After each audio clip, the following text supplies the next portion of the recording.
Oswald, même si je connais le ton de ta réponse à l'avance, mais je ne vais pas y aller par quatre chemins, est-ce que finalement, le HAC n'est pas en train de devenir, parmi les prétendants pour les places 4 et 5, n'est pas en train de devenir le favori?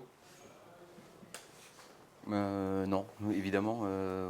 Là aujourd'hui, ce qui peut faire d'une équipe un éventuel favori, c'est sa place à l'instant T dans cette hiérarchie, dans ces 5 premières places. Donc et pour l'instant, on est plus que jamais.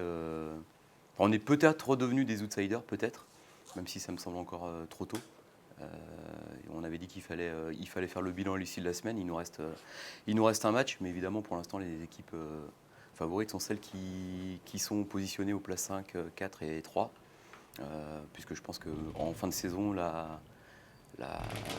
l'analyse à travers les différents calendriers des uns et des autres est très subjective, parce qu'on sait bien qu'il y a des équipes qui peuvent être un peu démobilisées, d'autres qui jouent le maintien et d'autres qui ont des enjeux mathématiques pour le haut. Donc voilà, donc, pour l'instant, on est à notre place, on n'y est pas. En tout cas, de la 4 à la 8, aucune équipe n'a fait 3 victoires sur les 3 derniers matchs. La série peut être excitante aux yeux de certains, peut être encourageante, excitante, mais pas suffisante. Non, pas suffisante, parce qu'on sait qu'on a du retard, on avait du retard, on en a encore, on n'a pas comblé ce retard. Et maintenant, c'est évidemment mieux d'avoir dans cette dernière ligne droite un groupe et une dynamique de résultats qui soit celle qu'on a, mais tout ça est remis en question à chaque match. Et je crois qu'on est dans une période où il ne faut pas trop regarder dans le rétro, ni trop loin devant, parce que ce qu'on a fait, c'est derrière nous, et ce qui compte, c'est uniquement de se projeter sur le match qui arrive. Comment t'expliques un peu ce regain de forme, cette prise de conscience? Dans notre saison, il y a énormément d'éléments contraires depuis le début, que ce soit la recherche de notre avant-centre avec un joueur qui n'a pas pu jouer pendant 6 mois. Je pense qu'aucune équipe dans le championnat peut se permettre d'avoir son avant-centre. Si vous prenez celles qui sont en haut, si vous leur enlevez leur meilleur atout offensif sur 6 mois, pas certain qu'ils auraient pu résister à ça et sans faire. Il y a l'épisode Moukoudi à Noël, il y a la blessure de Victor, il y a pas mal de choses dans la saison qui font qu'on a eu des choses qui étaient des éléments contraires.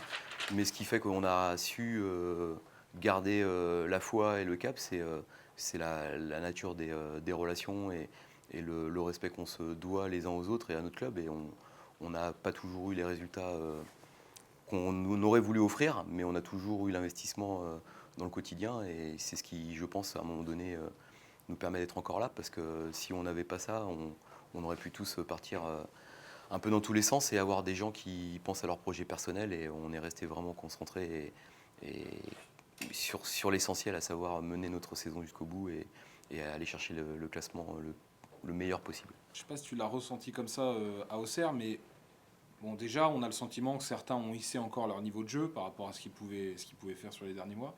Et j'ai trouvé que c'est aussi ce qui a permis de marquer ce but-là, c'est qu'à un moment donné, plus le temps avançait, je sais pas, peut-être à 20 minutes, 25 minutes de la fin du match, il y avait ce 0-0, qui il y a 3 mois n'aurait pas été un résultat pourri, mais là, dont on sait que perdre des points vous condamne quasiment. Et j'ai senti que le HAC a joué dans les 25 dernières minutes dans l'urgence positive, en voulant tout faire pour ne pas ramener ce 0-0. C'est vrai, je l'ai senti aussi du banc. J'ai senti que les joueurs, à un moment donné, quand le match devenait dur, pour les deux équipes physiquement notamment, on a pris l'ascendant physiquement, et dans notre volonté